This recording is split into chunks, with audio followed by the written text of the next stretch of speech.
What's up, everybody? I thought it might be fun to let you in on a little bit of a principle that we try to get sellers, learners, organizations to understand when it comes to discovery going into a demo. The most difficult part that companies have to answer, I should say, command discovery is what do we show? What do we tell them? And you really have two options. One, let's show them that canned crap we always give everybody that they seem to like, and we'll figure it out. We'll let them take us where they want to go. Oof, good luck to you. And then the others where it's like, well, let's put it into our framework. Let's figure out exactly what they're looking for. Let's tailor a really nice solution presentation for them, and let's go to work. That's what I'd advise. But there's one critical thing when you go to plan that demo that most companies have no clue about.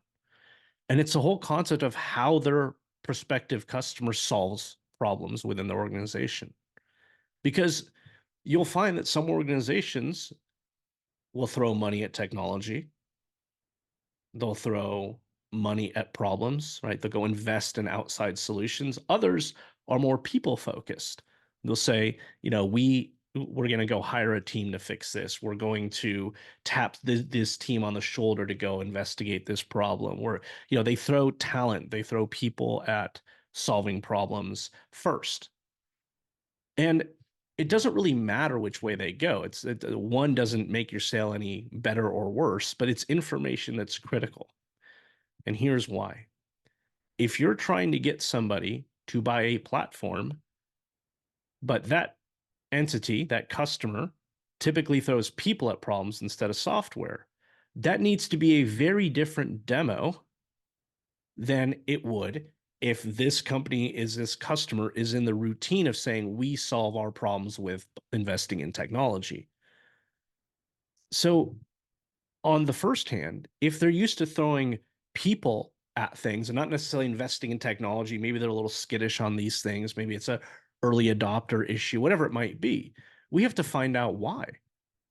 Why do they do it that way? What's gone well for them with that approach? What hasn't? Because when we get into that demo, we have to re-engineer some vision. We are changing not just what they're going to be doing on a daily basis with our platform and how it impacts their business. We're not there yet. We have to get to the point of we need to re-engineer their ideology around solving problems. We need to get them to be open to that first before we start throwing technology. Because if you haven't cracked that door open, the chances of you ever getting it open become significantly harder because they're coming into that interaction knowing this is a blocker for them, knowing that this is the way they normally do it. And you're going in there trying to disrupt it. But if we're not conscious that people may not always see our types of product or service as a solution, then we have to know that, and we have to tailor that in our demos. So when you're doing discovery, when you're thinking about transitioning into a demo, whether it's on that call or in a subsequent one, make sure you have the answer to the question of how do they typically solve these problems? What does that look like for them? Do they throw people at it? Do they throw money at it? Do they throw software at it? How do they do it? So that when you get into presenting whatever their solution might look like, you understand the lens from which they're approaching it so that you know if you have to re-engineer vision or if you can go on as you do most other times. I hope this helps.